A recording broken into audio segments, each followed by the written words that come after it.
latest revelation sent shockwaves through every corridor of Forrester Creations and Spencer publications alike. The truth, long buried under layers of deceit, emotional manipulation, and calculated silence, finally clawed its way into the open. And it came not from a leaked report or a social media frenzy, but from the lips of Remy himself. Remy showed up unannounced at Ridge Forrester's office. His face was pale, his hands shaking slightly, but his voice steady. Ridge didn't expect much. Perhaps another vendor, another collaborator trying to curry favor. But the moment Will Spencer stepped into the room, summoned without explanation, the gravity of what was about to be said became undeniable. Remy closed the door. He looked them both in the eye and said it plainly: he had slept with Luna. Not recently, not after the pregnancy announcement, but the night before she slept with Will. He brought proof, messages, a time-stamped photo, a parking lot camera showing him dropping Luna off at a late hour. Ridge's jaw clenched. Will didn't speak. Remy wasn't bragging, and he wasn't proud. He was tormented. He admitted he and Luna had been drawn to each other in a reckless, impulsive moment, one that spiraled out of control. There was no coercion, no plan. But Luna had made it clear afterward, this could never come out. She was adamant. She wanted a life with Will. And if it meant burying one night of passion with Remy in silence, she was willing to do it. Remy said he tried to let it go. He tried to respect her wishes. But watching Will take responsibility for a child whose paternity was still under question, watching the two families tear themselves apart, it had become too much. He couldn't keep it to himself any longer. Luna had begged him to forget, to keep quiet so that she could be accepted fully into the Spencer dynasty without the taint of scandal. But what Luna hadn't counted on was Remy's conscience, and the dam finally broke. Ridge was livid. He paced, fists clenched, demanding answers that Remy couldn't fully provide. Why now? Why not sooner? Why bring this to light at the exact moment when the families were trying to piece themselves back together? But Will, strangely, was silent. Still, staring at the proof laid out in front of him. The timelines matched. The confusion in Luna's stories now made sense. And worst of all, the latest DNA test, quietly ordered by Bill Spencer himself after growing uneasy about the contradictions, confirmed it. Will was the father. But the original result, the one that had sowed chaos, had been manipulated. Bill Spencer's fury was nuclear. He confronted Lee Finnegan immediately. The doctor had been acting oddly, ever since she first got involved in Luna's medical checkups. She had insisted on handling the initial test personally, claiming it was to protect Luna's privacy. Now Bill knew the truth. Lee had swapped the results. Why? She confessed, coldly. She didn't believe Will was ready to be a father. She didn't trust Luna's motives. She wanted to force distance between the Spencers and Luna long enough for the situation to dissipate. In her mind, she wasn't destroying a future, she was protecting it. But Bill didn't see it that way. He called it what it was: medical fraud, manipulation, and sabotage. With the truth out, there was no longer any ambiguity. Will was the father. Remy had been a brief detour in Luna's desperate climb into the Spencer empire. Ridge immediately demanded that Luna come clean. When she was summoned, she tried, at first, to deny it. But faced with Remy's confession, the new test results, and Lee's admission, there was nothing left to protect. The lie collapsed. Luna broke down. Tears flowed, but sympathy was scarce. She admitted to hiding the truth. She admitted to silencing Remy. She admitted to using Will's name as a shield to protect her future, her baby, and her ambitions. I didn't think it would go this far, she whispered. I didn't think I'd fall in love with him for real, but the damage was already done. Will walked out without saying a word.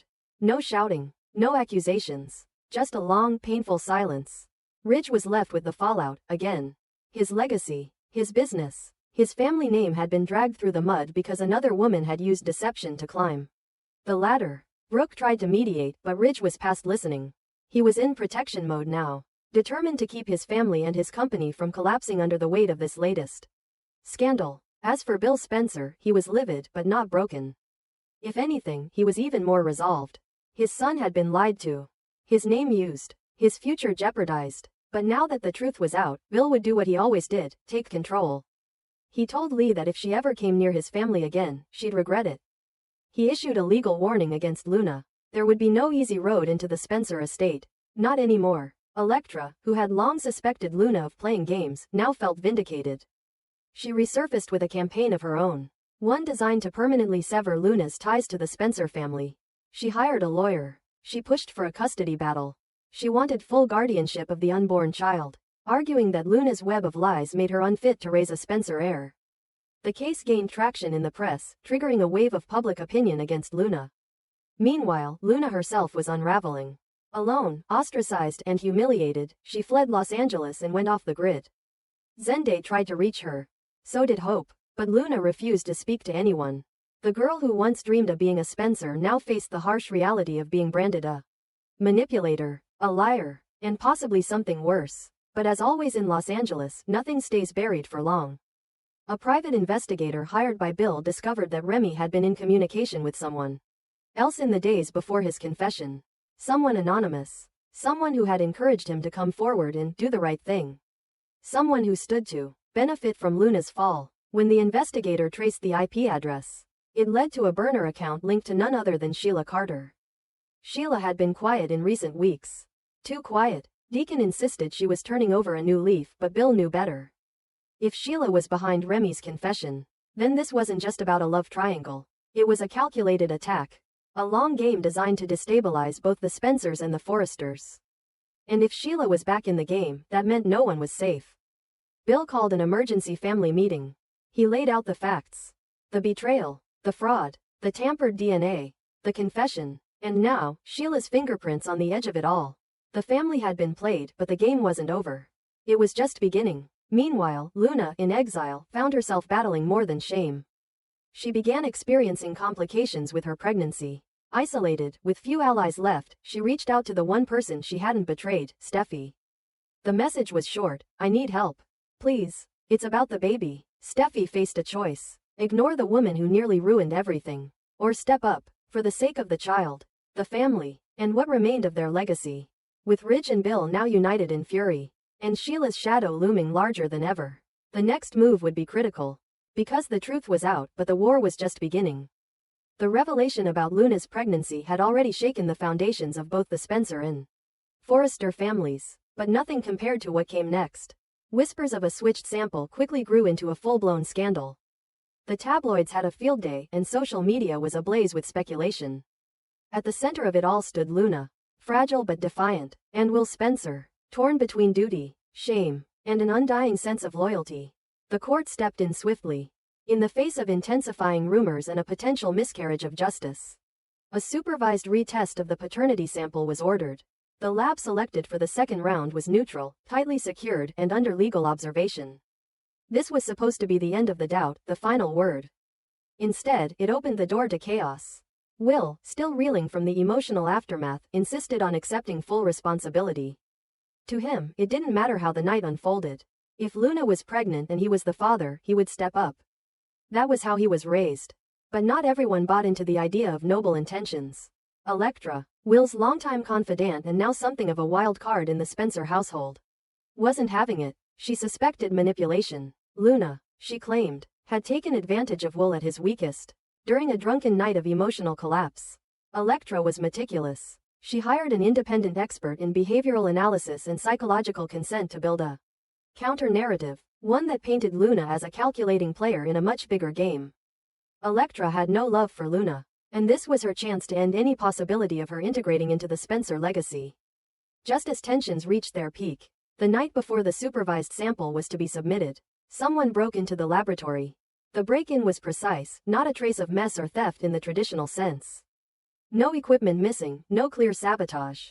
But come morning, when the analysis was complete, the results showed a rare genetic anomaly that complicated identification of the biological father. According to the lab, a unique chromosomal inversion, one statistically found in less than 0.001% of the population, had interfered with the paternity markers. It rendered the results inconclusive.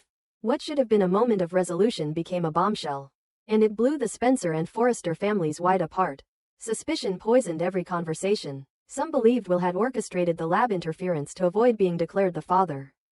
Others thought Luna, desperate to blur the truth, had enlisted help to contaminate the test.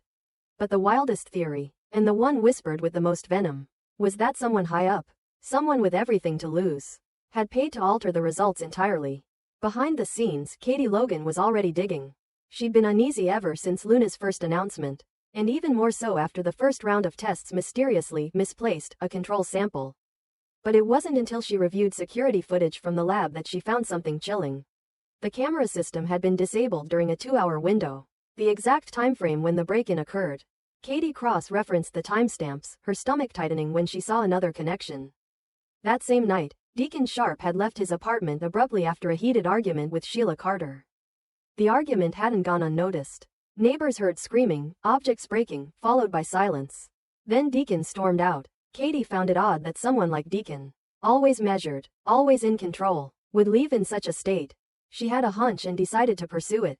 Through a contact at the security company, she learned the lab system had been breached with an admin-level override, requiring credentials, not brute force. This wasn't a random act of vandalism.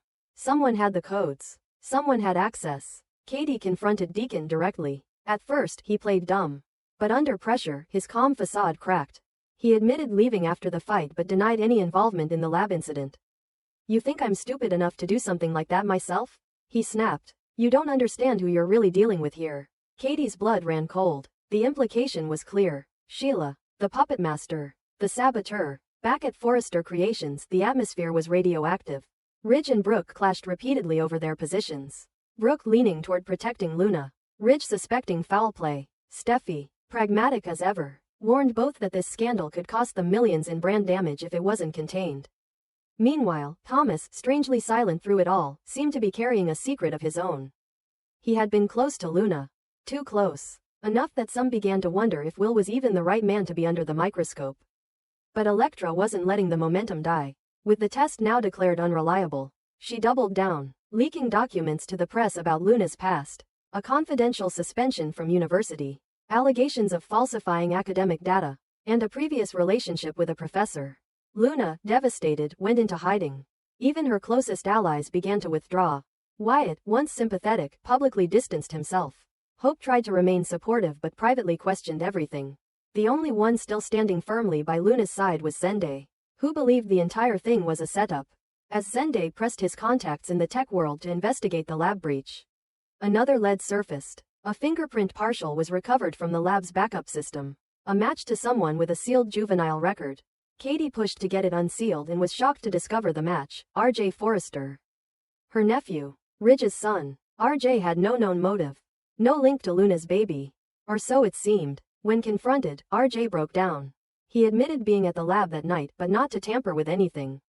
He had followed Deacon, suspecting that Sheila was pulling him into something shady. He had gone in after, scared, confused.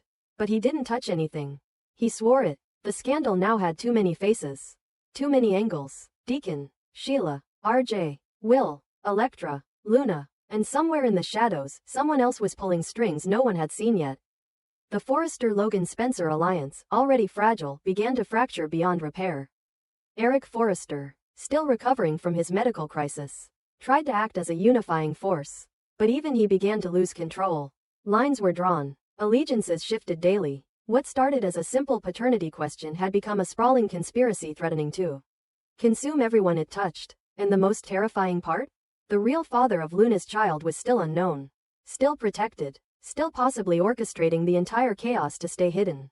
As Katie dug deeper and Elektra's team prepared for a legal siege, Luna received a message on an untraceable phone. Just 3 words, "Stop asking questions." But she didn't, because despite the threats, despite the shame, despite the entire city turning its back on her, Luna knew one thing with absolute clarity. This child was the key. And someone was willing to do anything to make sure that key never opened the wrong door.